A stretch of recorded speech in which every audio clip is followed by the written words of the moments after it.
今日も見たし、熱海も見たし、もう帰るか。そうですな。帰りますか。아름다운 흰머리 실버 영화 탑10 하고 있습니다. 4위 영화를 알아보겠습니다. 4위는요. お父さん、お母さん、すき焼き、おさびが何か大丈夫ですか？사이다 동경 이야기です. 4위는 동경 이야기.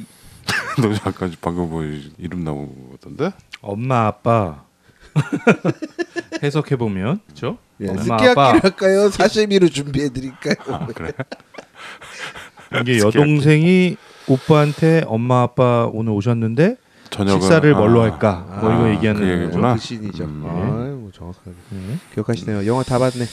다 봤죠? 네. 고겐키 데스까? 도쿄 스토리 일본 영화네요. 네, 일본 영화가 나왔습니다. 이거 뭐 전설적인 영화죠. 네, 전설의 레전드죠. 처음 배웠어요. 레전드. 도쿄 모노가타리 유명한 영화죠. 제가 잘못 알고 있더라고요. 뭐? 동경 이야기는 제목은 알고 있었는데 이런 영화인지는 몰랐어요. 아, 동경 이야기 뭐 리메이크도 있었고. 아 그래요? 근데 저는 러브 스토리인 줄 알았어요. 도쿄 가족구 그래가지고 리메이크가 나왔었죠. 아 진짜 오래된 영화입니다. 아 이게 53년 흑백 영화고, 네, 1953년작이에요. 와, 6.25 종전하던. 네. 현학적이죠. 현학적이야. 아주 오랜만에 나왔습니다. 네. 현학적 뭐 어쩔 수 없이. 근데 이 영화는 좀 이번에 한번 끼워서 짚어갈 필요는 있어요. 한번 짚을 정도는 된다. 왜냐면 다음에 이게 흑백 영화 톱10 한번 할까 하는데 그때 흥행이 잘 안 될 거기 때문에 한두 개씩 빼가지고 미리미리 해야 될 것 같습니다. 뭐 저도 뭐 옛날 영화를 굳이 뭐 이렇게 추천해드리고 싶지는 않은데 이 영화 정도는 여러분들이 뭐 조금 길다 싶긴 해요. 아 이게 좀 길죠. 네, 2시간 16분이거든요. 네, 2시간이 넘죠. 좀 길어서 저는 보면서 이거 재밌는데 좀 축약했으면 좋겠다. 근데 이 영화는 자를 데가 없어. 뭐 우리 무용보 같아요. 그렇죠. 네, 약간 좀 길다 싶어요. 네. 네, 도쿄 스토리. 무용보보다는 재밌는 것 같은데. 동경 이야기. 네. 예. 일본이 자랑하는 명 감독 중에 한 명이죠. 네. 오즈 야스지로 감독의 영화고요. 네. 오즈. 예. 오즈가 그 오즈 마법사 그 오즈가 아니고요. 유가 하나 더 있어요. OZU. 그래서 오주죠, 오주. 근데 보통 오즈라고 하죠, 그냥 오즈. 네. 오즈 야스지로. 저는 뭐 이 사람에 대한 얘기를 워낙 각종 영화사라든지 뭐 영화 관련 무슨 책에서 많이 봐가지고 저 피해갈 수가 없죠. 예. 뭐 관조적인 일본 영화를 대표하는 관조적인. 네, 관조적이다 그런 표현을 많이 하더라고요. 이 사람의 영화 세계를 좀 쉽게 얘기해서 약간 요즘에 고레다 히로카즈 감독처럼 약간 가족 뭐 이런 거를 많이 조망했어요. 그러니까 구로자와 아키라 감독, 뭐 오즈 야스지로, 그다음에 미조구치 겐지, 이 세 사람이 뭐 이 일본 무성 영화 때부터 전후 시대까지 어떤 일본 시네마를 지배했던 트로이카잖아요. 근데 이 세 명이 다 좀 스타일이 다 있죠. 근데 오즈는 약간 좀 그런 어떤 서정적인, 그리고 이 가족 뭐 이런 걸 많이 다뤘어요. 그래서 나도 사실 이 세 명 중에 나는 오즈가 제일 좀 내 취향에 맞는다. 최과장 구로자와 겐지? 구로자 영화를 잘 몰라요, 사실. 뭐 그 유명한 거 많잖아요. 구로자와 아키라, 뭐 칠인의 사무라이, 그런 라쇼몽, 거는 뭐 봤는데 그거는 그러니까 라쇼명도 보고 그랬는데 저도 그쪽 영화보다는 오즈 야스지로 영화가 좀 더 모던한 것 같아요. 저는 이 감독의 영화를 보면 좀 모던하다는 느낌을 받거든요. 그 지금 봐서 그렇지 그때 당시에는 굉장히 세련된 연출이었습니다. 그쵸. 그 카메라나 이런 것도. 지금 53년작인데도 보면서 뭐 화면 구성이라던가 뭐 예를 들어 기차가 지나갈 때 기차 이렇게 지나가는 장면을 이렇게 컷으로 잘라 붙이는 장면들이 있거든요. 어색하지 않고요. 되게 자연스러워요.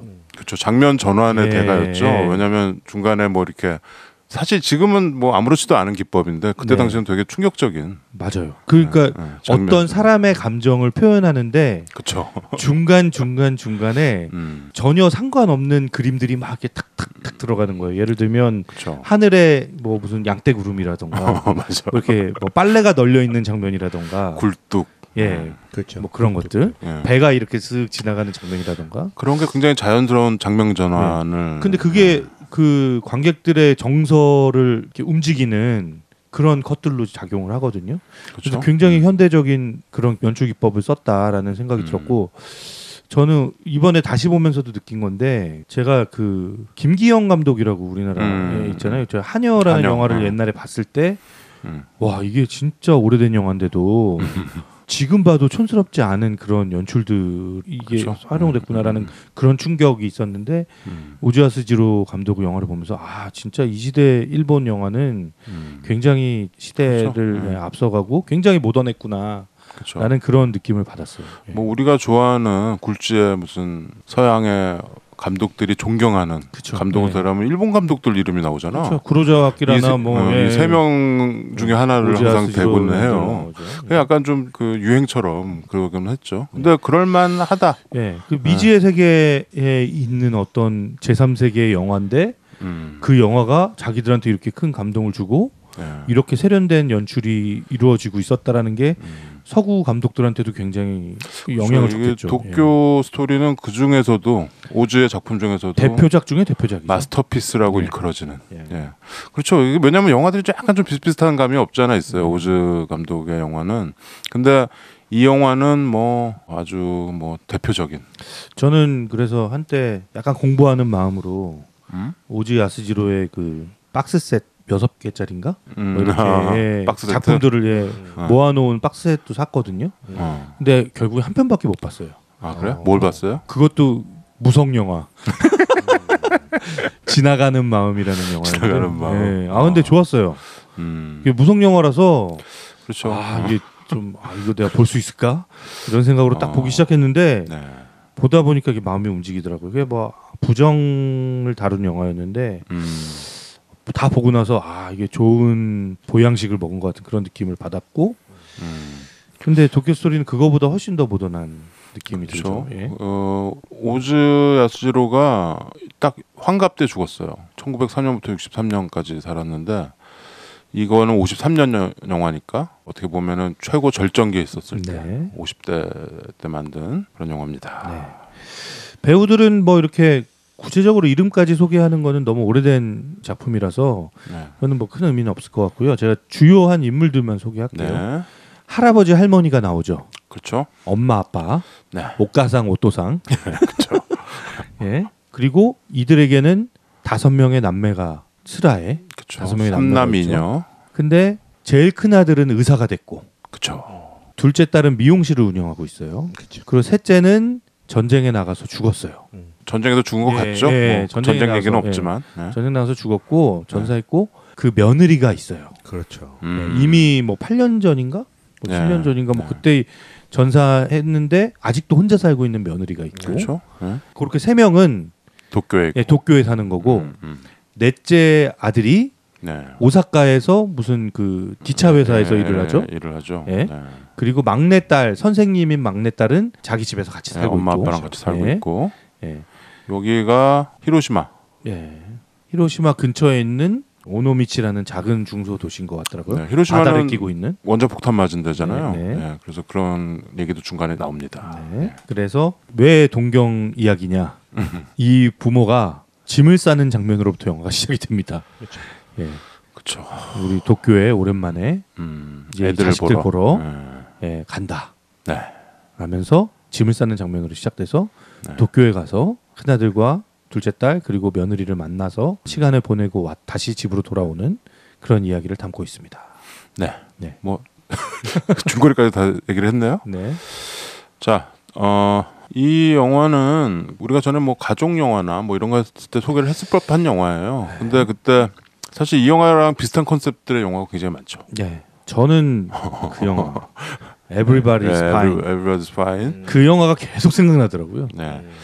그 영화 이 영화한테 영향받은 것 같아요, 확실히. 아, 그렇죠. 당연하죠. 네. 네. 영향을 안 받았다고 그게- 얘기하기가 좀 어려울 정도로 비슷하더라고요. 그게 또르나또레 감독 영화를 리메이크한 거잖아요. 그러니까 네. 어차피 다 아, 나는 그 Everybody's Fine 그 책에도 썼는데 이 영화는 나라별로 다 만들어 보면 어떨까 뭐 이런 생각이 있어. 다. 우리나라에도 있어요. 팔도를 돌아다니는 부모가 팔도에 자식들이 다 나가 있는 거야. 그래서 우리나라 팔도를 다 돌아다니는 영화가 하나 있어요. 제목 시골 영감 아니에요?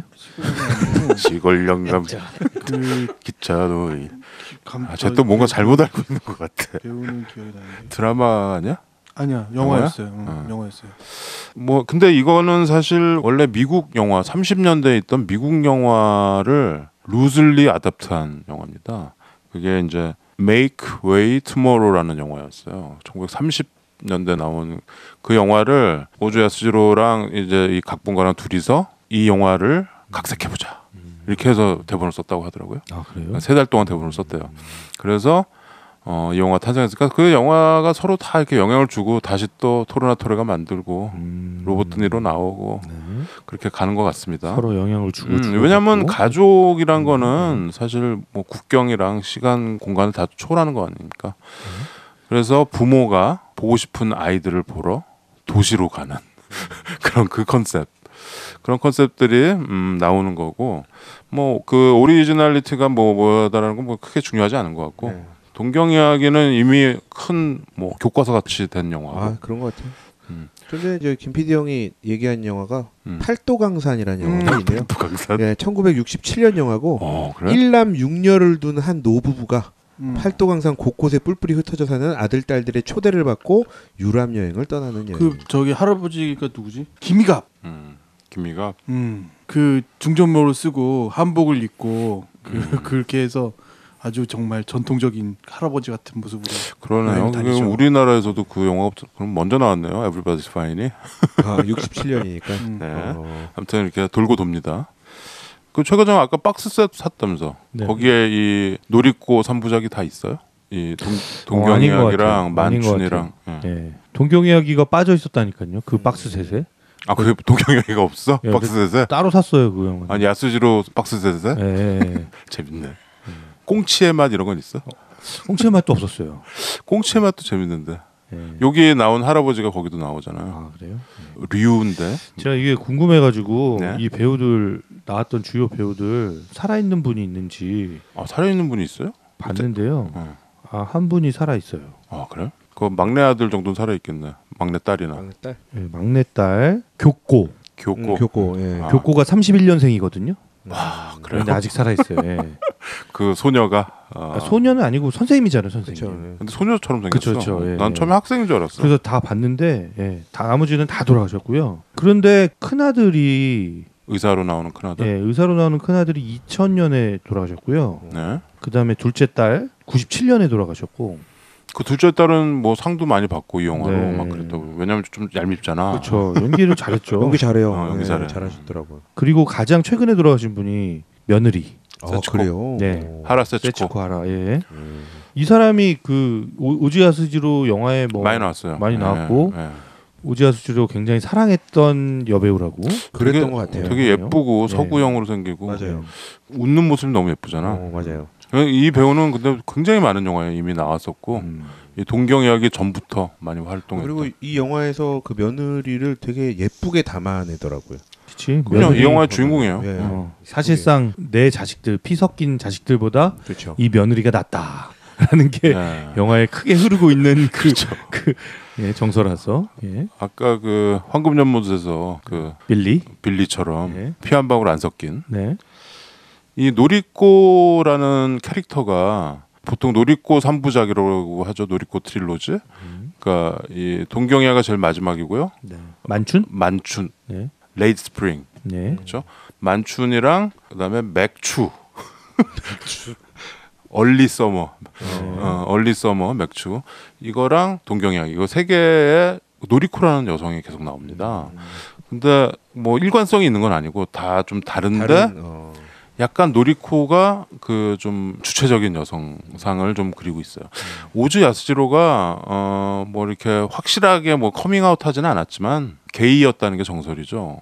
야스지로가 어렸을 때 그 예술학교인가 뭐 어디 다니다가 무슨 후배 남학생한테 연애 편지 같은 거 썼다가 걸려가지고 퇴학을 당합니다. 그래서 뭐 다들 이렇게 미뤄 짐작하죠. 그리고 죽을 때까지 혼자 살았어요. 그리고 이렇게 사진 보면은 되게 아주 이게 진욱이 표현에 의하면 되게 핏한 스타일이야. 멋도 잘 부리고 좀 핸섬한 스타일이죠. 아무튼 이 일본이 가지고 있는 아주 우리가 좀 부러운 그런 세 명의 감독 흑백 무성 영화 흑백 영화 시절 그래서 일본 시네마가 사실 이 사람들의 어떤 힘으로 사실 굉장히 많이 발전을 했죠. 지금은 이제 좀 뭐 옛날 같은 그런 위상은 없지만 그렇죠. 우리나라가 역전한 것 같아요. 아유 그렇죠. 아니 뭐 그건 뭐 근데 경쟁도 아니고 뭐 저기 나온규 선생님이나 이런 쪽은 정말 얼리 어댑터 아닌가요? 사실 영화 쪽에 보면 그죠? 그렇죠. 그건 얼리 어댑터가 아니고 그 뭐 선구자 최초의 그죠. 근데 우리가 그 일제 강점기가 참 컸어요. 사실 그때 뭐 이런 얘기하면 뭐 한도 끝도 없고. 그 이후도 사실은 뭐 자유당 시대 이런 때 막 연애 조합만 두고 이랬던 거 생각해 보면 정말 예능이 꼽히기가 어려운 시대를 70년대까지 보는 것 같아. 역으로 7, 80년대까지. 요즘 같은 분위기에 일본 영화가 4위를 한다는 거는 조금 조심스럽긴 하네요. 그런 거 없습니다. 영화에 그런 게 어딨어. 이 영화가 뭐 흔히 말하는 요즘에 말하는 신제국주의를 꿈꾸는 그런 영화가 아니잖아. 아니죠. 그냥 가족 이야기고. 그냥 영화인 거지. 일본 영화인 거죠. 나는 이 영화를 처음 보고 좀 충격을 받았어요. 왜냐면 내가 일본 영화 보면 항상 그 약간 잔병감이 있는 게 우리랑 너무 비슷한데 너무 다른 그 무엇 때문에 항상 기분이 나쁜 건지 이상한 야릇한 건지 기분이 뭐 이상한 건지 잘 모르겠는데 좀 그런 느낌들이 있었는데 이 영화가 굉장히 컸어. 왜냐면 영화 너무 내가 몰입을 했거든. 그리고 계속 감탄을 하면서 봤어요. 야 이게 1953년 영화인데 일본 영화인데 어쩜 이렇게 잘 만들었지? 근데 영화 보고 나서 그 정서가 우리랑 비슷한데 좀 다른. 그렇죠. 보면 끝에 뭐 장례식 이런 거 보면은 그리고 그 애들의 어떤 그런 거 우리랑 되게 비슷한데 예를 들어서 이렇게 술을 공손하게 따르는데 한 손으로 따라 막 이런 거 있잖아. 어른한테 따르는데 그러니까 그런 거 들여다보는 또 재미가 있더라고 나중에는. 비슷하잖아요. 그 할아버지가 도쿄 놀러 갔다가 아는 친구 만나고 술 먹고 그렇죠. 자기 딸 집에 그 사람 미용실에 데리고 가잖아요. 그런 장면 굉장히 이렇게 그렇죠. 비슷하네. 우리 옛날 요즘은 상상하지 못할 일이지만. 그렇죠. 1953년 일본도 전쟁에서 벗어난 지 10년도 안 된 그런 때인데 굉장히 발전돼 있고 산업화돼 있고 그렇죠. 그런 모습이 나오죠. 그 외에 저는 이번에 다시 보면서 좀 맞아라고 했던 게 그 기차역에서 그 표지판이라고 그러나? 기차 시간 같은 거 이렇게 바뀌는 거 있잖아요. 요즘은 다 전광판으로 이렇게 게시판 같은 거 LED 전광판으로 돼 있지만 예전에 이렇게 타다다다닥 옆으로 돌아가면서 이렇게 숫자도 바뀌고 뭐 판이 돌아가죠. 바뀌고 그랬잖아요. 그 야구장에 저기 전광판도 옛날에 그랬잖아. 그러니까 그거를 보는데 제가 어릴 때 서울역에서 그런 걸 봤던 기억이 나는 거예요. 그래서 참 그게 같은 듯 다르다라는 느낌 중에 하나가 아마 이런 걸 수도 있는 것 같아요. 거의 모든 거를 일본어로부터 우리가 베껴서 썼잖아. 한 거의 몇십 년 동안을 베껴서 쓴 거니까 원형은 똑같은데 사용 방법이 다르거나 약간의 차이를 갖고 있는 것들이 물건 안에도 있는 거죠. 있어요. 그러니까 그런 차이들이 만들어내는 묘한 그 지적하는 그 큰아들이 의사잖아요. 근데 병원이랑 집이 분리돼 있지가 않아요. 집 안에서 이렇게 그 내과를 운영을 하는 거예요. 그래서 방 하나가 이렇게 진료실처럼 꾸며져 있는데 거기 보면 이렇게 뭐 스포이드 뭐 이런 거 이렇게 막 애가 이렇게 공부하고 있을 때 뭐 이렇게 플라스크 이런 거 이렇게 있거든요. 근데 그런 거를 어릴 때 본 것 같아요, 제가. 내가 인천에 처음 갔을 때 그 의사 선생님도 돌아가셨겠다. 소아과가 거의 한 60년, 70년을 운영한 소아과가 있는 거야. 근데 소아과가 요즘 안 되잖아요. 왜냐하면 아이들이 별로 없으니까. 근데 그분이 그 자리에서만 60년, 70년인가를 소아과를 한 거야. 거기 가봤더니 다 옛날 거야. 옛날 그 뭐라 그러지? 애들 주사기도 옛날 주사기뿐만 아니라 뭐 이렇게 삼각형으로 된 이렇게 그 무릎 때리는 이거 뭐 또 이렇게 애들 체중계가 있는데 디지털이 아니야. 그냥 그렇죠. 정말로 저울. 그런 저울인데 이렇게 애를 받칠 수 있는 스테인리스. 요즘은 그런 병원이 없죠. 그걸 딱 보는 순간에 어렸을 때 병원 갔을 때 공포감을 느꼈던 그 확 살아나면서 뭐 이렇게 되는 거 그런 느낌을 받았던. 근데 그 집도 그냥 가정집에 소아과라고 이름 문패 딱 달고 집에 들어가면 거실 옆에 진료실 있고 집인 거예요. 그 약간 그 진짜 어색한 모습들이 좀 느껴졌던 게 이렇게 주방을 보여주는데 옆에 출입구가 있어요. 출입문이 있고 문을 열면 바로 주방이 있는데 주방에 도구들이 막 이렇게 걸려 있잖아요. 근데 문 바로 옆에 있다 보니까 우산이 벽에 걸려 있어요. 근데 우리나라 같으면 우산을 보통 바닥에 세워놓잖아요. 근데 거기는 우산을 사람 머리 높이로 걸어놔요 벽에. 그런 모습 보면서도 뭔가 비슷한 듯 이상하게 다르다. 이상해. 우산이 옛날엔 되게 귀했기 때문에. 귀해서? 되게 비싸고 귀했다니까. 그래서인가요? 우리도 그럼 옛날에는 귀했을 때 벽에 걸어놨어요? 우산이 있는 사람이 드물었지 사실. 50년대만 생각해봐. 지역은 50년대. 우산이 그런 양산을 가지고 있다는 건 굉장히 귀한 거지. 연잎으로 이렇게. 연잎으로 가든지 뭐. 생각해봐. 연잎 아니면 그 기억나? 토란잎 이런 거. 우리 예전에 비 올 때 길거리에서 팔던 비닐 우산은 대나무 쌀에 대나무쌀 시퍼런 그 비닐 붙어 있는. 그거 비 오면 바로 뒤집어지는 거. 그렇지. 근데 저는 그게 그렇게 좋았어요. 근데 그 우산이 단단하거든, 그 우산이 일본 우산하고 비슷하게 생겼어요. 그러네요. 세상에 우산이 다 비슷하게 생겼지 뭐. 아니 일본 우산 형태를 가지고 있잖아. 네. 아무튼 이제 영화 얘기로 돌아가서 네, 이게 그래서 그런 어떤 비슷하면서도 다른. 네. 근데 방금 김 PD가 얘기했듯이 사실 우리가 모든 거를 일본에서 그냥 베꼈습니다. 게다가 우리는 또 36년에 강점기가 있었잖아요. 거기 그 그냥 이후로도. 네, 그 해방되고 나서 우리의 완전히 원수인 일본에 가서 특히 관료들, 공무원들 뭐 이런 거 만들어야 되면은 일본 가깝고 잘 돼 있는 데니까 참고하는 거죠. 그쵸. 그 참고했을 뿐만 아니라 지하철 같은 경우는 서울 지하철 1호선은 일본 지하철을 그대로 베낀 거예요. 그 2호선도 그래요. 2호선 순환선이잖아요. 그 일본의 야마노테선이라고 그 80년대인데 색깔까지 초록색이거든요. 맞아. 80년대인데 네. 내가 일본에 처음 가가지고 그때 또 충격 받았잖아. 너무 똑같아서 표지판 뭐. 근데 우리는 그래도 우측 통행.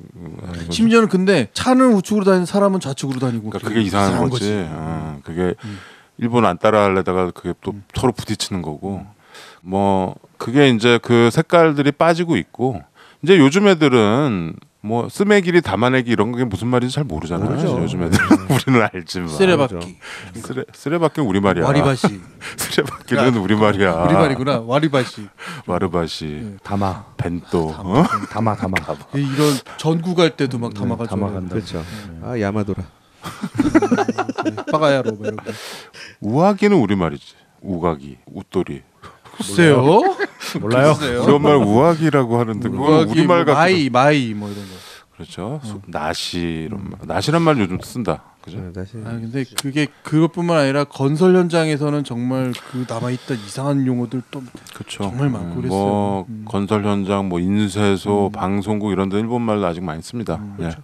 근데 뭐 그 색깔이 빠지고 있긴 하고 이제 우리도 이런 거 보면서 어떤 열패감이나 열등감을 느끼지 않는 시대가 됐잖아요, 사실.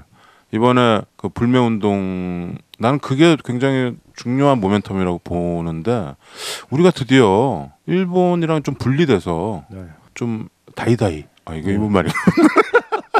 맞짱.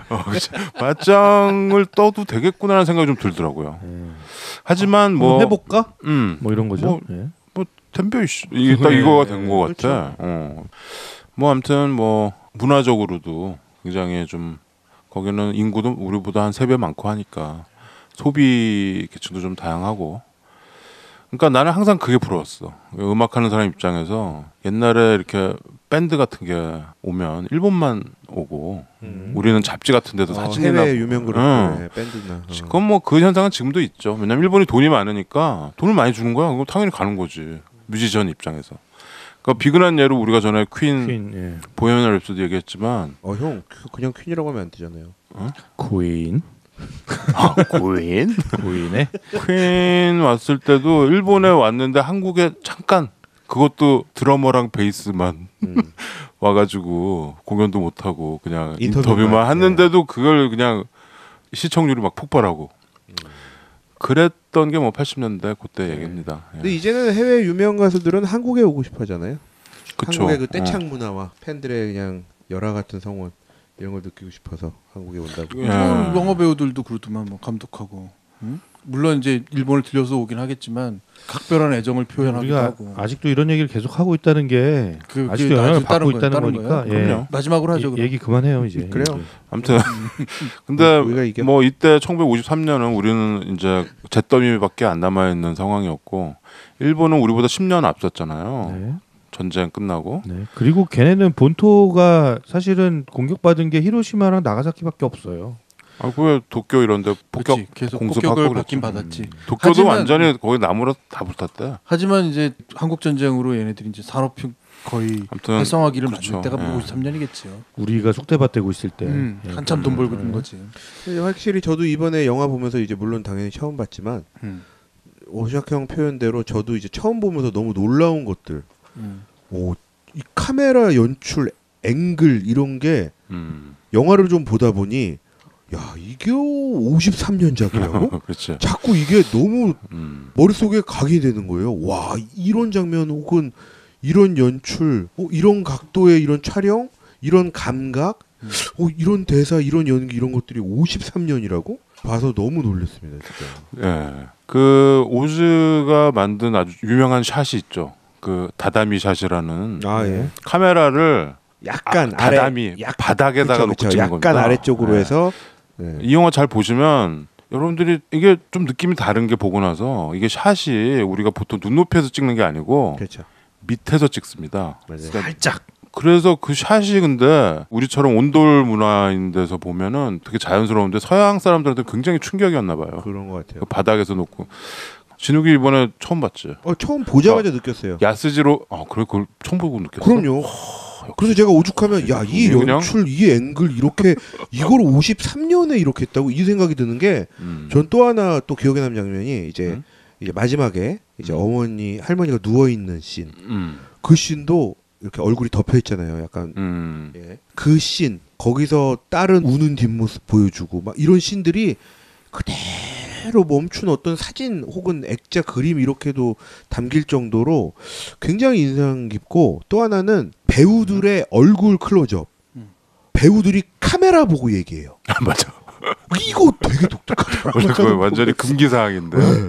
카메라 보고 얘기해요. 그러니까 예를 들어 며느리와 할아버지 대사인데 할아버지한테 며느리가 얘기를 하는데 며느리가 카메라를 보고 얘기하는 거예요. 그래서 아까 관조적 이런 게 나오는 거예요. 그럴 수 있죠. 하여튼 보면서 야 이거 제가 지금 봐도 새롭다. 이런 생각이 좀 들더라고요. 진짜로.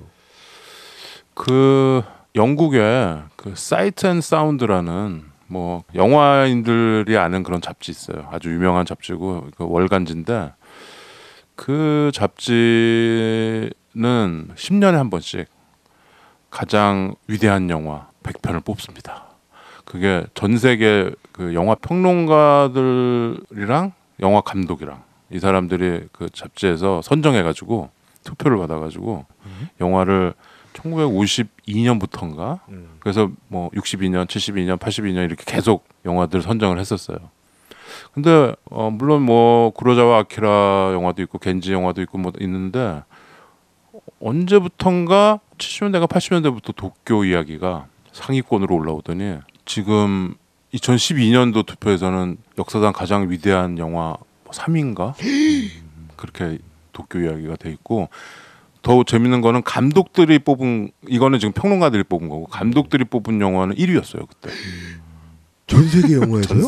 전 세계 감독들이 투표를 했는데 야스지로의 동경 이야기가 1위입니다. 와, 지금 그런 영화를 본 거죠? 그 정도의 어떤 무게를 위상을 가진 영화. 와, 이 시간이 갈수록 또 그렇게 평가를 받는 거예요. 그 나도 뭐 이렇게 그 정도인가 뭐 이런 생각이 들기도 하는데 그 정도예요, 근데. 그 정도야? 그 정도지. 보면서 저는 대단하다. 네, 맞아요. 저도 대단했어요. 네. 이제 지금 시각으로 봐도 너무 잘 만든 영화고 이야기 짜임새도 너무 좋고 또 배우들의 연기도 나무랄 데가 없잖아요. 그렇죠. 그리고 할아버지가 연기를 잘했어. 연기도 그렇고 또 보면서 우리가 참 많은 생각을 하게 만드는 그런 영화라는 점은 뭐 분명한 것 같습니다. 그렇죠. 이게 가족 이야기니까. 산다는 게 뭐고, 그렇죠. 그러니까 산다는 것. 그리고 부모가 된다는 것, 그리고 내가 자식으로서 우리 부모에 대한 어떤 막 수많은 생각들도 하게 되고 그쵸. 이런 정도의 생각을 할 수 있는 영화를 50년 초반에 이렇게 유려하게 만들었다는 거는 놀라운 거죠, 사실. 그렇죠. 이게 정말 인간이라면 느끼는 공통적인 정서, 가족 애. 네. 이걸 다루는데 이거 우리도 비슷하잖아요. 여기 보면 며느리 나오고 친딸, 친아들들 나오는데 여기 나오는 아까도 얘기한 둘째 딸 미용사. 이게 엄마 아빠를 뭐 싫어하거나 나쁜 사람이 아닌데 그쵸, 예. 나쁜 사람은 아니지만 우리가 너무나 친숙해 이런 캐릭터에. 네. 그리고 우리한테도 있어. 나한테도 그런 모습이 있는 거죠. 나한테도 네. 있고 이런 모습이. 이게 엄마 아빠 잘해주고 싶은데. 그쵸. 바쁜데. 예, 자기가 바쁜 거지. 바쁘고 상황이. 나도 살기가 뭐 바빠서 엄마 아빠가 오랜만에 와서 잘해주고 싶긴 한데 내 방식대로 잘해주고 싶은 거죠. 내가 원하는 대로. 그리고 나한테 부모가 좀 귀찮게 느껴진다. 그럴 땐 또 짜증도 막 엄청 나고 짜증도 되고. 거기 왜 유명한 장면 있잖아요. 그 사위가 부모님 드린다고 케이크 사오잖아요. 케이크신. 근데 그거 되게 비싼 케이크를 사온 거예요. 사위가. 귀한 음식이죠. 예. 그때만 해도. 그 당시만 해도 이게 막 되게 맛있는 케이크를 사온 거예요. 근데 이걸 딱 사서 우리 장인 장모님 드리려고 갖고 왔다라고 그렇죠. 하니까 이렇게 약간 인상을 쓰면서 뭐 이렇게 좋은 것까지 사왔어 비싸게. 그렇죠. 이런 거는 우리가 먹고 네. 뭐 부모님은 그냥 센베이 정도만 드려도 그렇죠. 센베. 그냥 과자, 양과자라고 그렇죠. 그러나요? 네. 센베. 그 정도만 드려도 그거 충분해. 그렇죠. 라고 하면서 이제 약간 남편을 나무라죠. 그렇죠. 아주 글씨형 말씀. 그때는 사위가 그 케이크 한 조각만 딱 들고 네, 올라갑니다. 그렇죠. 그래서 장모님한테 드리죠. 드리긴 하는데 그런 어떤 디테일들도 굉장히 인상적이죠. 그리고 우리가 그 상황을 완벽하게 이해할 수 있을 것 같아요. 그렇죠. 1953년 도쿄인데도 맞아요. 그 씬이 영화 시작하고 32분에 나오는 씬입니다. 뭐야? 케이크 사오는 씬. 그래서 남편이 사오고 이제 둘째 딸이 있는 상태에서 남편이 하나 먹어봐 맛있어 했어요. 근데 그럴 때 남편이 한 번 더 물어봅니다. 뭐라고? 많이 달어? 라고 물어봅니다. 네. 많이 달어? 네, 한번 들어보세요. 많이 달어? 일본 말로? 야, 이것도 케이크가 많이 단지 물어보는. 이거 잘라서 넣어야 되는 거야? 영화 시작하고 32분. 알았어. うまいだろ美味しいことは美味しいけどさ、こんなのもったいないよ。うまいだろうまいだろうまいだろ 네. 많이 달어. 원래 다른 의미였는데 많이 달어? 무슨 의미인데? 몰라요 나도. 설마 많이 달어는 아니겠지? 그래서 이제 이 부모가 도쿄에 큰아들이랑 둘째 딸을 보러 갔는데 얘네들이 시간도 없고 도쿄 관광 시켜주기로 했는데 그것도 못 시켜주고 이걸 자꾸 이 며느리 그러니까 과부가 된 며느리한테 자꾸 시키는 거야. 근데 걔는 너무 착해서 막 회사도 막 저기 회사에서도 사실 눈치 보고 되게 빡세게 다니는데 월차를 내고 월차인지 뭔지 내고 근데 아주 기쁜 마음으로 이 부모를 모시잖아요. 근데 이게 중요한 거는 이 큰아들이나 이 딸이나 이 부모를 불효를 하거나 나쁜 사람들이 아니에요.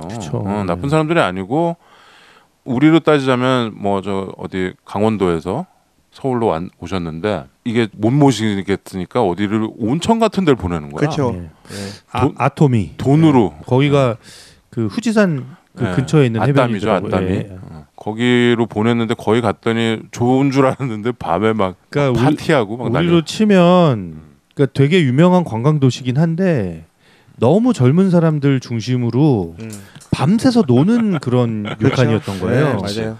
그러니까 이 늙으신 부모님들은 밤에 잠을 못 자는 거예요. 너무 시끄럽고 막 흥청망청이어가지고. 그렇죠. 근데 이제 자식들은 부모를 거기에 보냈다는 것만으로 우리가 돈 들여서 그렇죠. 좋은데 그래도 좋은데 그걸로 이제 만족을 하는 거죠. 근데 사실 부모님은 가서 애들을 보고 애들 보러 갔는데 우리는 니네랑 같이 있고 싶어서 온 건데 이상한 데 보내고 거기서 또 되게 힘들고 그렇죠. 그래서 다음 날 일찍 와버리잖아요. 다음 날 그러니까 또 그 둘째 딸이 또 엄청 투덜거리는 거야. 그렇죠. 왜 빨리 왔어? 막 이러면서. 그러니까 그때 밤잠을 설치고 밤새요. 왜냐면 시끄럽거든. 밖에서 술판 벌어지고 노래 부르고 마작하고 마작 막 도박하고 막 이러니까 밤새고 다음 날 이제 바다 이렇게 두 분이서 이렇게 바닷가 쪽에 앉아갖고 바다 이렇게 멍하니 보다가 할아버지가 또 한 말씀 하십니다. 할아버지가 특유의 하는 게 있어요.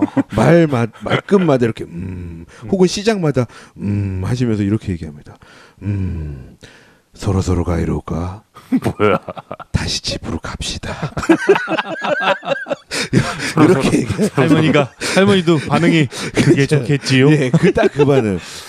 이 반응. 근데 거기서 할머니가 현기증을 느끼잖아. 맞아요. 아 맞다. 예, 일어나시다가 자리에서. 예. 그게 어떤 신호였을 수도 있죠. 그렇죠. 이게 이제 할머니는 60대 후반이고 할아버지는 그보다 나이가 좀 많은 것 같은데. 근데 도쿄 일본 사람들은 귀성 고향 방문 이런 명절이 잘 없나요? 우리처럼 그런 게 없나? 그 오봉절인가? 그 여름에 8월 15일 도 있고 일본은 워낙 축제가 많아서 맞지. 예. 근데 이제 가족을 찾아가는 그런 명절이 없나 봐요. 그러니까 너무 멀리 살아서 그런지 그러니까. 자식들이 못 가는 거예요. 우리는 최소한 1년에 한두 번은 귀성을 하잖아요. 그 우리 영화 스키야키에 나온 명절이 뭐가 있었죠? 그때 신정절. 명절. 그게 신정이었었나? 근데 어떻게 보면 일본의 대다수는 자기가 살던 지역을 그때까지만 해도 벗어나지 않을 거예요, 사실. 근데 이건 특별한 경우라고 보는데요. 뭐 이때 뭐 시대적 배경이 그런지 모르겠는데 뭐 여기도 되게 가족 그런 거가 강하고 하니까. 근데 이 집은 이때 당시에는 지금 애들이 부모님을 뵈러 자주 안 간 것 같아. 그런 것 같아요. 그러니까 Everybody's Fine에서처럼 그래서 부모가 나선 거지. 맞아요. 애들 좀 보려고.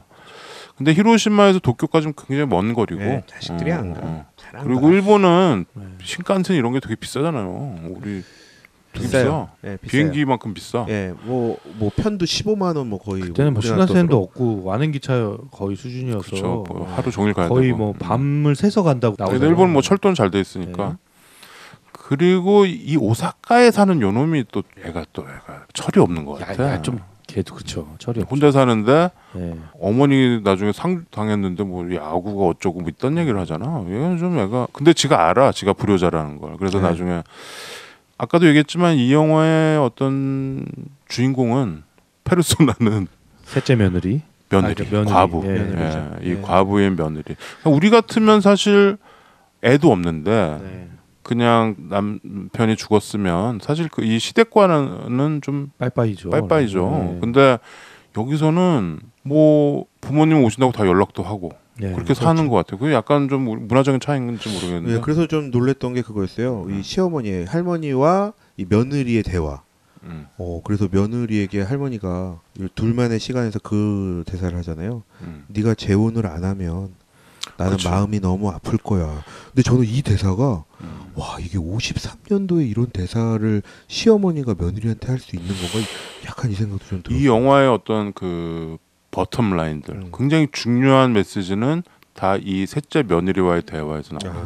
이 어머니와의 대화, 아버지와의 대화, 그리고 무엇보다 교코 그 학교 선생님 히로시마에 엄마 아빠랑 살고 있는 제 막내가 장례식 끝나고 그러니까 시누이 올케 사이죠. 시누이 올케 사이. 큰 오빠랑 언니들은 다 그냥 금방 장례식 가버리지. 끝나자마자 그냥 가버리는데 그 며느리만 남아가지고 그렇죠. 또 이렇게 뒷정리를 하는 거예요. 뒷정리하고 그러니까 그 막내 딸이 폭발해 버리는 거죠. 그 앞에서는 얘기 못하지만 아 정말 어떻게 저렇게 이기적일 수 있냐. 이기적이란 말을 하죠. 그러면서 언니는 참 고맙다. 그러고 나서 또 이 아버지랑과의 대화가 있어요. 아버지도 참 이상한 일이다. 그러면서 우리 내 자식들이 아니고 네가 이렇게 고맙구나 하면서 그 할머니의 시계를. 그게 이 영화에서 어떤 그 어떻게 뭐랄까요? 그 시계를 주는데 이 며느리가 펑펑 울어. 그렇죠. 왜냐하면은 얼마 전에 그 어머니랑 둘이 같이 자면서 나눈 대화가 있거든. 그 어머니의 그 마음이 느껴지는 거지. 그래서 그 시계를 받아들고서 펑펑 우는데 거기에 난 가슴이 너무 아프더라고. 이게 53년 영화에 이렇게 공감해도 되는 건가? 이게 막. 근데 그게 지금하고 다를 바가 없는데 뭐. 다를 바가 없으니까 이게 오즈의 어떤 이런 거를 잡아내는 그런 어떤 능력이 있었던 거죠. 가장 위대한 영화 1위를 뭐 차지해도 뭐. 그러니까 이렇게 얘기를 나누다 보니까 자꾸 막 떠오르는 거예요 장면들이. 장면들이 자꾸 떠오르고 저는 그래서 이 할머니 할아버지의 이 여행 자체가 이 할아버지의 할머니의 마지막 임종을 지켜본 모습에서 약간 그런 대사가 있거든요. 할아버지가 그랬어.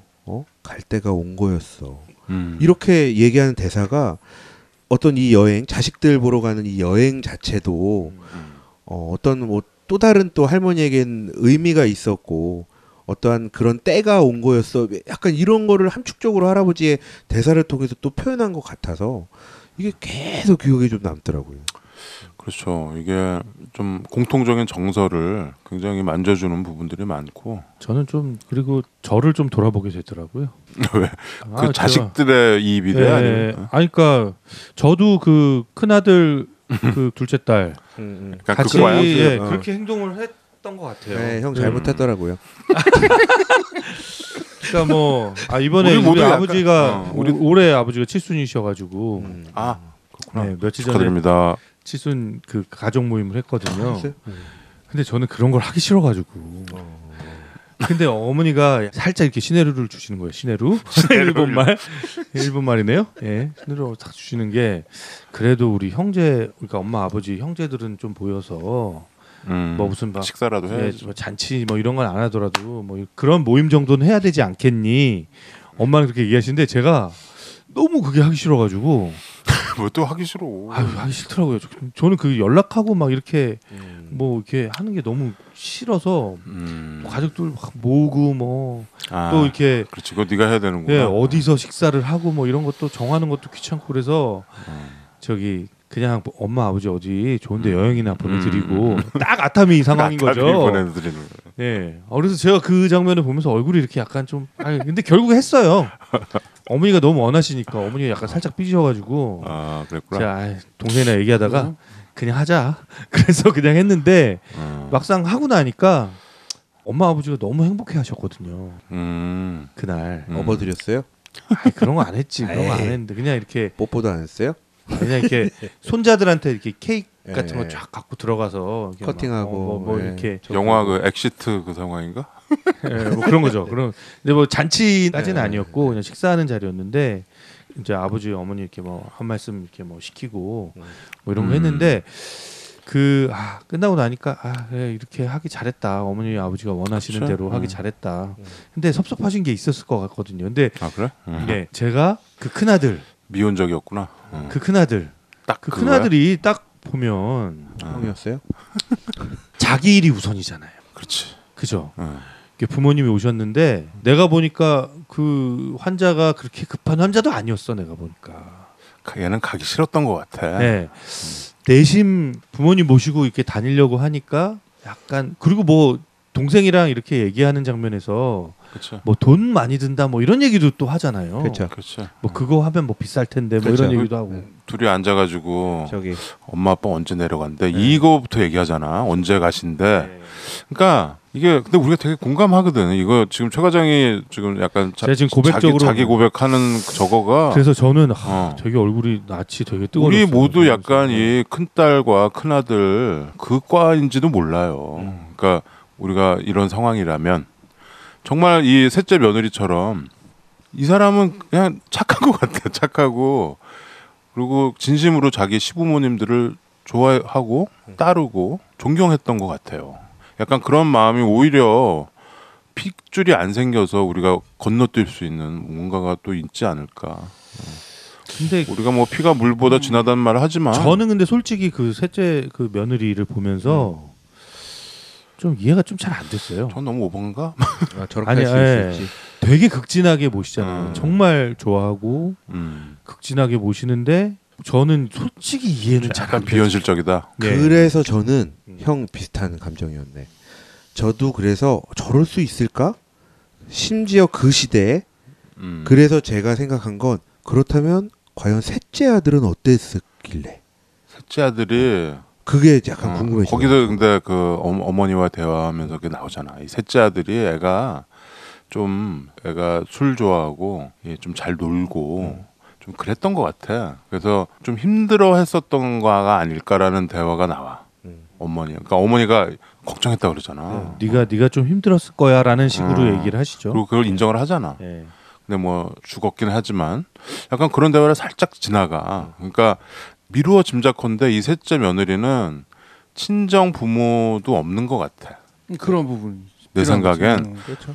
뭐 있는지 그건 잘 모르겠어요. 대본에는 있는지. 뭐 근데 약간 천의 고아가 돼버린 것 같은. 그래서 이 시부모님한테 극진하게 하고 그 끈을 안 끊으려고 하는 것 같지 않을까라는 좀 약간 TMI스러운 그럴 수도 있고 짐작을 해봅니다. 예, 부모님 대신하여 시부모님을 모시는 그러니까 형제자매도 좀 없는 것 같고 그렇죠. 좀 약간 좀 그래 보여요. 그렇죠. 살고 있는 집 형편도 무슨 원룸 같은 데 살잖아요. 그렇죠. 그렇죠.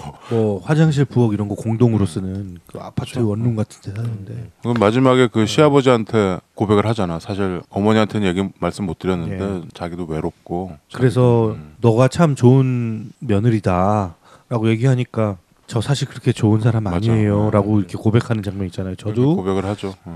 되게 제 욕망에 따라 살고 싶었고 뭐 이런 얘기 막 아버지한테 그러니까 장례식이 다 끝나고 나서 그렇죠. 시어머니의 장례식이 다 끝나고 나서 모든 형제들이 다 떠나고 딱 그 시아버지랑 단둘이 남았을 때 막 울면서 이제 그런 고백을 하는 거죠. 그리고 그 마지막 씬 학교에서 아이들을 가르치던 교고가 기차 지나가는 기차 자기의 그 새언니가 지나가는 걸 타고 있을 거로 예상되는 기차를 그 기차를 이렇게 보죠. 그게 어떤 가족의 얘기가 아니고 어떤 인간 대 인간의 그런 거를 만지는 것 같아요, 이 영화가. 그러니까 보면 볼수록 뭐가 자꾸 있고 좀 그런 영화라서 이게 뭐 세계에서 무슨 뭐 가장 위대한 영화 뭐 톱 10에 들었다 뭐 이래서 보는 거가 아니고 어떤 우리가 지난주에 조커를 했지만 어떻게 보면 이런 영화들이 있으니까 조커 같은 영화도 나오는 겁니다. 그러니까 우리가 어떤 인간성과 어떤 따뜻함, 휴머니즘 그런 거를 이미 이때 다뤘던 영화들이 많이 있고 우리가 그런 것도 보면서 맞아요. 아까 어떤 분이 포레스트 검프 보고서 약간 중화했다는 것처럼 좀 그런 류의 영화다. 근데 그런 류의 영화인데 조미료를 안 쳤어요. 이 감독은 조미료 치는 감독이야? 그러니까 그걸 느꼈어요. 조미료를 안 쳐. 예뻐 보이게, 막 잘 보이게 이런 게 아니고 되게 건조하게 아까 표현의 모던함 그런 느낌처럼 그렇게 담아냈는데 곱씹어보니까 느껴지는 거야. 그런 감성들이, 그런 감정들이. 그래서 자꾸 이렇게 얘기할수록 떠오르니까 진욱이 왜요? 많이 성장했어. 저희 밤새 얘기해요. 계속 얘기할수록 떠오르니까 계속 얘기해요. 진욱이는 이 영화는 좀 지루해야 할 것 줄 알았는데? 아니에요. 안 지루했어. 근데 이 영화 지루한 영화는 아니에요. 감독이 그래? 지루가 아닌데 왜 지루해? 지루야. 오스 야스 지루? 그러니까 길긴 하지만 지루한 영화는 아니에요. 확실히. 그리고 뭐 이렇게 이야기가 막 다이나믹하게 가지도 않잖아요. 근데 계속 이렇게 맞아요. 이렇게 지켜보고 내가 옛날에 생각하고 찰리 채플린 이후로 무용보에 흑백 영화를 가져오는 걸 지극히 내가 지금 꺼리다가 진짜 오랜만에 뭘 진짜 오랜만이야. 저기 그 엘레펀트맨도 갖고 왔으면서. 엘레펀트맨은 80년대 영화고 흑백 영화잖아. 그런데 이것도 아까 최 과장이 뭐 현학적이다 이래가지고 또 구사리 먹겠구나 그랬는데 뭐 그건 아닌 것 같네요. 제가 그냥 농담한 거고요. 근데 우주야스지로 영화를 뭐 우리가 다 챙겨볼 수는 없지만 뭐 이 정도 동경이야기 정도의 영화는 가끔 마음의 여유가 있을 때 뭔가 우리를 좀 이렇게 만져주는 그런 좀 깊이 있는 영화를 보고 싶을 때 영화를 한번 찾아보면 어떨까? 오즈 영화를 좀 보시려면 아까 얘기한 노리코 3부작 그거를 순서대로 보시는 거 좋고요. 그 다음에 꽁치의 맛이랑 맛이 두 개가 있어요. 꽁치의 맛이랑 그 오츠자케의 맛. 그렇지 오츠자케 그거 그거는 DVD 있었던 것 같다. 그래요? 그거 두 개도 맛 두 개랑 노리코 3개. 요 정도 보시면 아주 꽁치의 맛은 칼라였던 것 같아요. 꽁치의 맛이 오즈 야스지로의 유작이에요. 제일 마지막에 만들었던 유작이라서 그건 칼라였던 것 같은데 아무튼 그 맛 시리즈 두 개도 보시면 동경이야기가 좋다면 맞아요. 그리고 이 한 화면에 나오는 그 느낌들이 너무 좋아서 사실은 딱 보면서 이렇게 사방 이렇게 두리번거리게 돼. 영화를 곳곳을 이렇게 살펴보게 되는데 그 중에서 또 약간 다른 듯 재밌던 장면이 있습니다. 모기 향이 많이 나와요. 모기 향이 우리나라 다르게 세로로 꽂혀 있어요. 우리도 세로로 꽂게 돼 있잖아. 세로 가로 다 꽂을 수 있어. 근데 우리는 주로 아니야. 원형 그대로 해도 우리 집은 세로로도 많이 꽂았어. 형님 세로도 꽂아요? 그 세우는 게 가로로도 꽂을 수 있고 세로로도 꽂을 수 있어. 아니 근데 그거를 보통 눕혀서 하지 않아요? 됐어요? 잘라요? 심지어는 그 이렇게 칠에다 매달기도 하고 그랬어. 그 이 영화가 배경이 여름이잖아. 네. 아 여름에 계속 부채질하죠. 이때 뭐 에어컨도 없고 선풍기도 없는 것 같아. 없죠. 그러니까 다 부채질을 합니다. 계속 부채질해. 시종. 네. 영화 처음부터 끝까지. 근데 그게 있어요. 이게 나를 부채질하는 게 아니고 상대방을 부채질을 해줍니다. 네. 어른들한테 해주고 자기가 사랑하는 사람한테 해주고 그거를 또 유심히 보시면 부채질의 방향 뭐 이런 것도 있어요. 근데 영화가 계속 덥죠. 계속 덥고 도쿄 또 되게 덥죠. 이게 서울보다 훨씬 덥고 내년 올림픽이 굉장히 걱정됩니다. 7월 달에 안 되는데 도쿄 굉장히 더워요. 나는 오늘 갔다 온 데의 풍경이 자꾸 생각이 나는데 뭐냐면 노인대학. 네?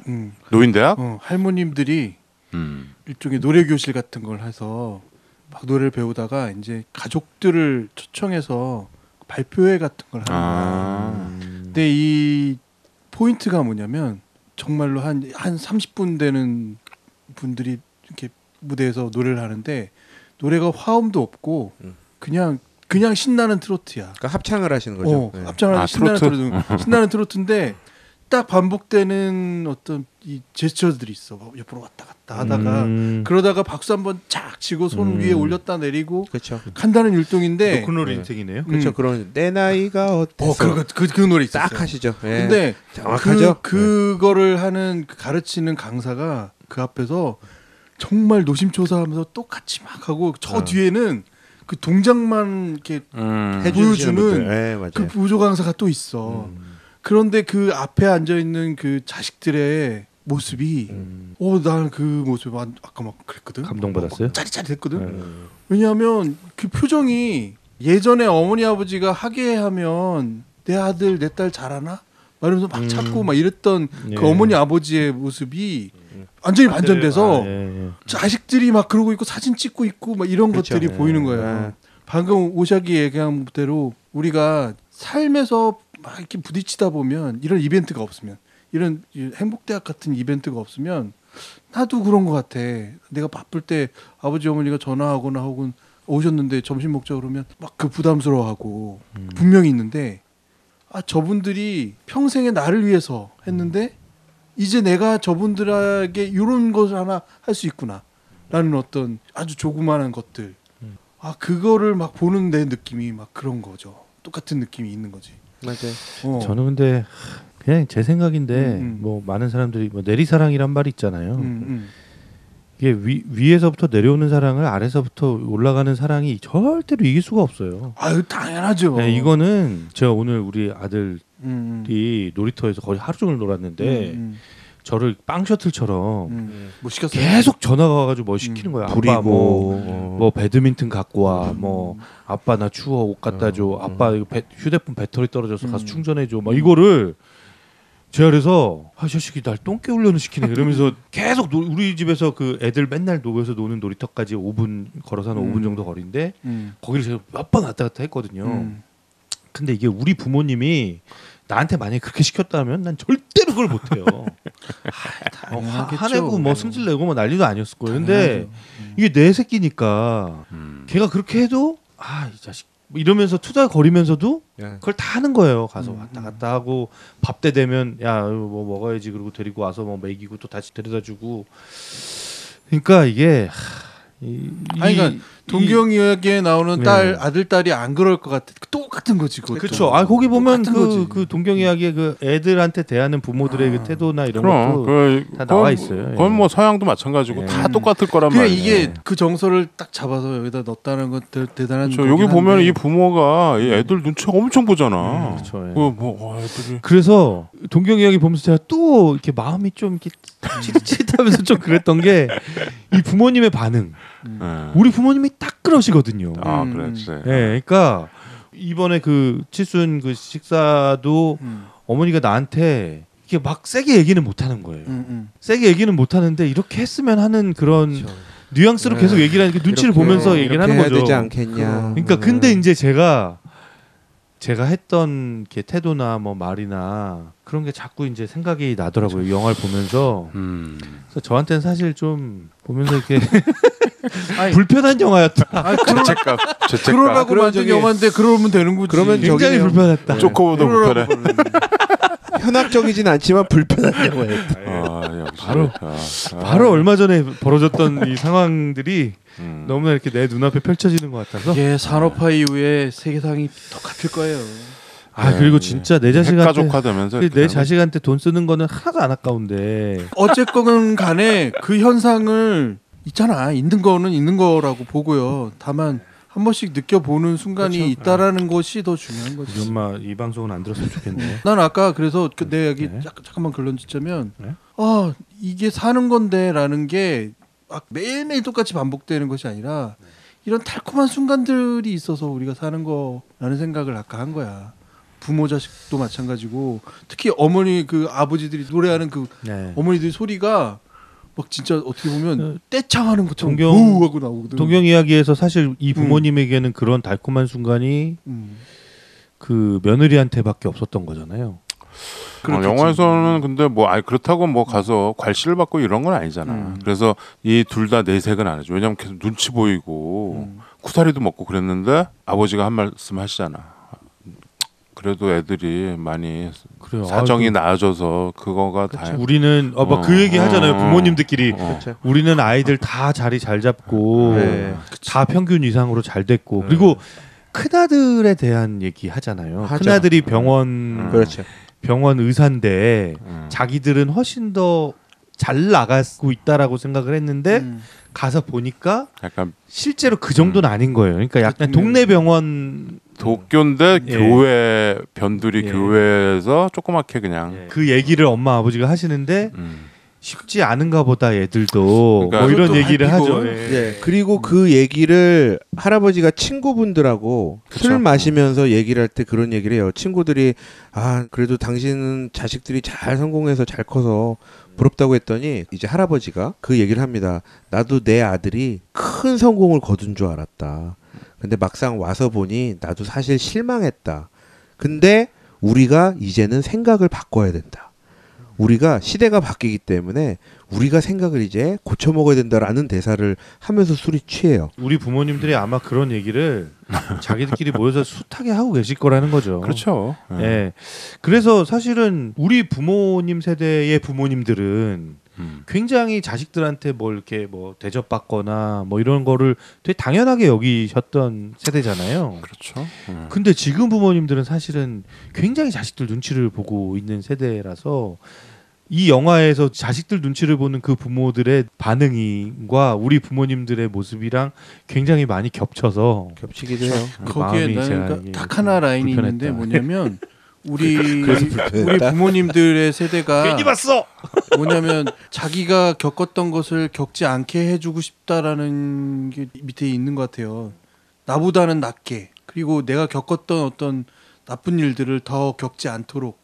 그러니까 내가 혹시라도 내 자식들한테 피해가 되면 안 된다라는 그런 정서가 많이 깔려 있는 것 같기도 해. 그래서 여기서 할머니 할아버지가 또 자식들한테 하는 또 말씀이 있습니다. 우리 때문에 이렇게 돈 쓰지 않아도 돼. 그러니까 그런 그게 아주 귓바탕에 있어. 그건 우리 부모님들도 그러시잖아요. 그러니까요. 근데 이게 이 세대에 아주 특화된 그 생각과 사상인 것 같기도 해. 이거 집에 가서 용돈 봉투들을 준비해야 되나 모르겠네. 넌 봉투를 드리니? 진짜 얘 완전 효자지 않아요? 뭐 한다고? 돈도 막 많이 모으고. 그래서 좀 얄미워요. 얄미워 옆에서 보고 있으면 진욱이는 좀 얄미워. 뭐가 얄미워? 뭐가 얄미워? 효자고 막 엄마하고 뽀뽀하고 있고. 그러니까 나는 그렇게 못하는데 너는 그렇게 하고 있으니까 보고 있으면 좀 얄미워. 집마다 다르지. 막 울고 막. 별걸 다 얄미워. 기본적인 건 똑같다고 봅니다.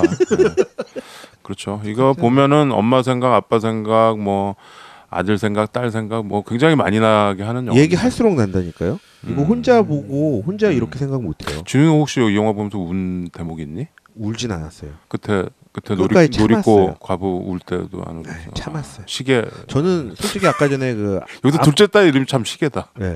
저기 할아버지의 대사 말씀드렸는데 이제 할머니가 떠나시고 갈 때가 됐구나 하는 저는 그 담담한 대사가 계속 기억에 남아요. 희한하게. 그러면서 할머니가 이렇게 누워 있는 모습 그게 계속 기억에 남아요. 나는 이 어머니랑 돌아가시기 전에 이 놀이고 셋째 며느리네 집에서 할아버지는 밖에서 술 먹고 있고 둘이서 같이 자는 그 장면이 나는 영화 처음 봤을 때부터 굉장히 인상적이야. 그 대화도 그렇고 그 단칸방 원룸인데 좋게 얘기해서 원룸이지만 53년 당시에 뭐 이 정도 방만 해도 혼자 사는 여자가 뭐 독립해서 잘 사는 거겠지만 거기서 그 시어머니랑 이 며느리 남편도 없는 며느리가 둘이 이렇게 누워서 자는데 이 시어머니가 얘기하고 울잖아. 그렇죠. 근데 그 울음이 뭐예요? 그저 아들 생각나서 우는 거야? 아니면 자기? 나도 그거 약간 궁금했는데 왜 우는지 모르겠어. 그러니까 시어머니가 이제 너의 길을 가라. 그래야 우리가 마음이 편하겠다라는 얘기를 하고 나서 시어머니가 울잖아요. 근데 저는 그게 그 두 가지인 것 같아요. 아들이 떠난 것에 대한 그 아픔도 있지만 그것도 한 가지고 며느리한테 너무 미안한 거야. 미안하지. 예, 너무 미안한 마음이 더 큰 것 같아요. 저는. 미안하다. 예, 그러니까 미안해서 운 것 같아요. 그리고 한 가지가 더 있을 수 있겠네요. 그 얘를 이제 우리랑 얘가 우리 곁에서 그동안 오래 있어줬는데 얘를 보내줘야 되니까 이제 보내줘야 되는 것에 대한 그 걔가 해라. 그 섭섭함. 근데 나는 이번에 보면서 이 어머니가 난 그 왜 우는지 옛날부터 좀 궁금했는데 이번에 보니까 약간 자기의 죽음을 예견하고 우는 거 아닌가. 그러니까 굉장히 아픈 거야. 보면은 여기 큰아들이 의사인데도 몰랐잖아. 근데 옛날에 우리 어머니들도 그랬지만 계속 참은 거지. 몸이 지금 아프고 아까 어지럽다고 할아버지한테 그러는 것도 괜찮다고 그러는데 이미 세상에서 가장 아름다운 이별인 거예요? 약간 그런 그 시츄에이션인 거예요? 자기가 아파서 이게 자기 생에 많이 계속 그런 얘기 하잖아. 내가 다음에 도쿄에 또 못 올지도 나한테 모르겠다. 무슨 일이 생기면 뭐 이런 얘기도 하고. 자기의 죽음을 좀 내다보는 거 아닌가. 그래서 제가 할아버지의 대사가 계속 기억에 남는 거예요. 갈 때가 된 거였어. 그렇지. 이게 계속 사인을 보내는 그래서 계속 남. 할아버지는 사인을 할아버지는 알았던 거구나. 그래서 할아버지가 영화의 시작부터 지금까지 있던 것들을 그 대사로 되게 담담하게 담아. 아니 그 아들이 의사인데 거기서 좀 거기 무려 지금 53년의 영화를 지금 우리가 지금 다시 파악하고 있어 지금. 근데 그 아들은 제가 그 아들도 이해가 돼요. 더 이해된다고. 나쁜 놈이 아니라니까. 될 거예요. 큰아들이. 쟤는 지금 너무 또 이입했어. 아니 그러니까 자기가 의사고 환자에 대해서는 되게 이렇게 관심도 많고 그렇지만 부모는 그렇게 살피지 못하는 그렇지. 네, 그런 상황일 거다. 의사들은 자기 몸도 못 살피더라. 네, 그 마음이 그러니까 저희가 봤을 때 이제 제3자의 눈으로 봤을 때 그 아들이 원망스럽기도 하잖아요. 그렇죠. 이 새끼 그렇죠. 지 엄마가 아픈 줄도 모르고 그리고 마지막에 엄마 이제 오늘 밤 못 넘기실 것 같다고 이렇게 가족들 모아놓고 얘기하는 장면 있잖아요. 거기서도 너무 남 얘기처럼 너무 담담해. 난 저기 어디 무슨 왕진원 의사 선생님 줄 알았어. 오히려 왕진호는 의사가 더 공손해. 그렇죠. 그러니까 이게 되게 이렇게 뭐 마치 의연하게 이 어머니의 죽음을 내가 의사로서 가족들한테 얘기해줘야 된다는 식으로 이렇게 의연한 태도로 얘기를 하는데 그게 되게 꼴보기 싫더라고요. 근데 걔가 그럴 수 있겠다라는 마음이 그 이해가 되는 거지. 내가 그런 것 같아서. 그래서 이 큰아들로 우리가 쏙 들어가봐요. 또 한번 자 큰아들로 들어가면 또 다른 마음이 있어. 뭐냐면 아버지가 실망한 걸 알아. 큰아들. 오케이. 큰아들은 그 마음을 알아요. 흥미진진해. 예, 그래서 부모님 보기 죄스러운 마음이 있어요. 오히려 외면하고 싶지. 저는 더 안 합니다. 그래서 얘기를. 그래서 확 빠져나왔습니다 이제. 오케이, 저는 여기까지만. 큰아들은 빙의한 거 요거까지만. 진욱이 너도 난 걔 잘 모르는 것 같아. 진욱이 너도 장가 가면은 그 차가장처럼 되는 거야. 차가장처럼이 뭐예요? 아니 다시 너 진욱이 좀 욕하는데 내가 여러 번 얘기하잖아. 이게 나쁜 놈도 아니고 뭐 불효자도 아니야. 아니 그럼요. 아니 본인의 우리가 이해할 수 있는 다르고. 그거라고. 그렇죠. 그거를 절묘하게 이렇게 배치해 놓은 거라고. 아니 그래서 저는 그러니까 큰아들의 사실은 그 마음 속에는 어떻게 보면 진짜 자기도 동경에 오면서 이 성공의 꿈을 갖고 왔을 텐데 의사고 근데 도심 외곽에서 작은 동네 병원에 있는 이 모습이 부모님께 보여드리기에 그치, 죄송함이 있단 말이에요. 송구한 마음이 있고. 예. 오히려 죄송함이 있는 이 모습 때문에 더 벽을 세울 수 있거든요. 물론. 예. 그럴 수도 그래서 저는 여기까지만 다시. 근데 나는 그 아들이 이거 되게 작은 디테일인데 그 엄마가 지금 위독하다라는 전보를 받고 이렇게 혼자 이렇게 마당을 이렇게 내다보는 장면이 있거든. 뒷모습이 나와요. 그래서 난 제가 지금 되게 괴로워하고 있구나. 거기 바람. 괴로워하고 있구나라고 생각을 했는데 갑자기 얘가 예상치 못한 행동을 해. 그렇지. 무슨 강아지 같은 걸 부르는 건가요? 아니 뭐 새 소리를 내는 거 보니까 뭐 거기 새인가? 아니 뭐 강아지 같은 걸 부르는 것 같은데 제가 보기에 쭈쭈쭈쭈쭈 이리 와 뭐 이런 갑자기 마당을 이렇게 내다보다가 그러니까 그 행동을 하거든요. 거기서 저는 약간 아니 저 새끼가 뭐지 이거? 그러니까 그러니까 이 영화가 절묘한 건 뭐냐면 얘네들이 지금 한 스텝만 저쪽으로 가도 나쁜 년 나쁜 놈이 되는 거야. 근데 한 스텝만 이쪽으로 오면 그냥 나거든 그게. 거기 그 줄타기를 절묘하게 하고 있어. 그러니까 이게 그냥 전거 같아요. 아니 그러니까 나 미치겠네. 그 절묘한 줄타기가 있습니다. 물론 여기서 노리코는 굉장히 드라마틱하고 판타스틱한 주인공이지. 네. 이런 여자가 어딨어? 이런 세상에. 며느리가 어딨어요? 이런 여자가 어딨어? 근데 그거는 이제 영화적인 설정으로 딱 껴놓고 나머지는 굉장히 평범한 사람들로 해놓은 겁니다. 그러니까 그거에 어떤 엄청난 포인트가 있어요. 도덕적 열등감을 주는 영화예요. 네, 열등감도 주고 도덕적 열등감을 무력감을 줘. 무력감. 네. 어차피 저 수준에서 못 벗어나는 거야. 우리도 지금 뭐 60년 70년 지났지만 우리도 그냥 저렇게 사는 거구나. 저게 인간들이 사는 모습이고 그거를 이제 전 세계가 보고서 공감을 했다라는 거가 이 영화의 포인트죠. 그러니까 그런 영화로 칭송을 받는 거고. 네. 네, 뭐 여러분들도 보시고 우리가 얘기한 그 포인트들 그럼요. 별거 아닐 수 있는데 한번 디테일도 찾아보시면 좋을 것 같고 디테일 같은 경우는 이 시대에 또 일본인들 이렇게 무릎을 많이 꿇잖아요. 예, 대화를 하고 노년의 할아버지도 무릎 꿇고 얘기하고 가족들과 일본 사람들 무릎 정말 잘 꿇어. 잘 꿇습니다. 네, 그 일본에 갔는데 우에노 공원 갔는데 어떤 아줌마가 이렇게 벤치 위에 꿇어 앉아 있어. 그렇죠. 그러면서 책을 읽고 있어. 저게 편한가? 내가 그래도 사진도 찍었거든. 몰카로. 찍으면 안 되는 건가? 근데 어떻게 벤치에 꿇어 앉습니까? 우리는 그런 사람들은 없잖아요. 거의 없죠. 그래서 일본 사람들이 이렇게 오자다리가 많은가요? 그것 때문에? 제가 잘 모르겠습니다. 일본 사람들이 이렇게 오자다리가 좀 많잖아요. 하여튼 꿇어 앉아서 그런가? 하여튼 그 꿇는 씬에서 발바닥을 한번 보시면 맨발이건 양말을 신었건 까매요. 리허설을 많이 했다는 얘기구나. 바쁘게 돌아다닌 거예요. 청소 좀 제대로 했으면 좋겠는데 그게 아니고 리허설을 많이 해서 많이 한 거예요. 그래서 그 리허설에 대한 혹은 촬영 NG나 이런 거에 대한 또 볼 수 있는 게 모기향이 있습니다. 같은 씬인데 모기향이 타들어간 정도가 달라져 있어요. 이것도 좀 재밌는 디테일로 볼 수 있습니다. 네. 새로 낀 건 아닐까? 근데 여기 재밌는 게 하나 있긴 하네요. 트리비아 같은 게 있어요. 네, 그 영화의 오게티. 죽은 엄마가 숨을 쉬고 있다. 그게 있네요. 참 그러고 보니까 내가 옛날에 동경 이야기 봤을 때 그때는 화질이 진짜 최악이었거든. 흑백이고 거의 잘 보이지도 않았는데 요즘 블루레이가 나와가지고 화질 엄청 개선됐어. 볼만해. 저도 그래서 옛날 흑백 일본 영화 몇 번 봤을 때 늘 보면서 화질 때문에 약간 괴로웠던 기억이 있는데 이번에는 되게 저도 전혀 그거에 대한 부담감 없이 아주 즐겁게 감상했어요. 그렇죠. 그래도 라쇼몽 이런 것도 다 리마스터 해가지고 새로 나왔고 우주 영화도 라쇼몽도 진짜 엄청난 장면 많아. 너 깜짝 놀랄 거야. 그래요? 라쇼몽 보면 카메라 워킹 진짜 죽음인 장면 많아요. 그래요? 무슨 저기 저 오션스 11 보는 것 같은 몇 장면도 년도 영화인데요, 그것도? 그것도 50년대 영화지. 와, 말도 안 된다. 겐지 영화도 장난 아니야. 그건 이제 막 판타지. 여하튼 이렇게까지 일본 영화가 찬사를 받는 경우가 있었던가? 굉장히 많았습니다. 우리 안에서 특히 오작이 이렇게까지 얘기했던 경우가 있었던가? 우리 먹자 영화였을 때 그러면서도 사실은 남극 이야기.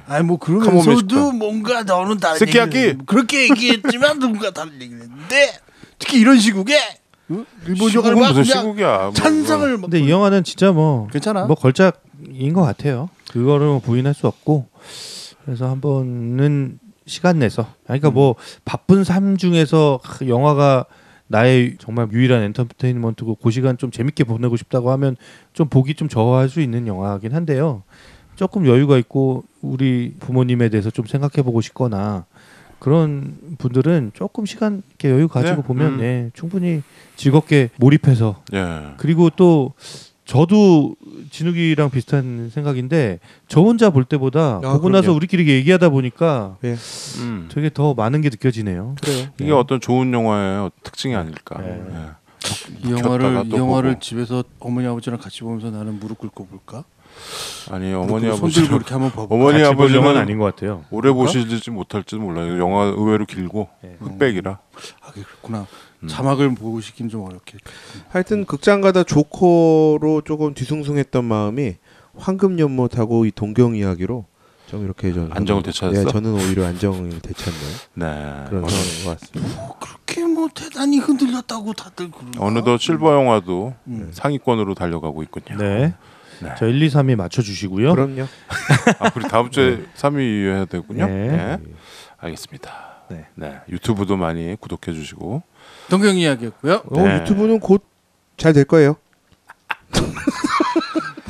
여러분 많이 구독해 주시고 눌러 주세요. 네. 감사합니다. 자 음악 들어야죠. 음악은 뭐 일본 뮤지션의 음악을 틀어드리겠습니다. 아무거나. 네.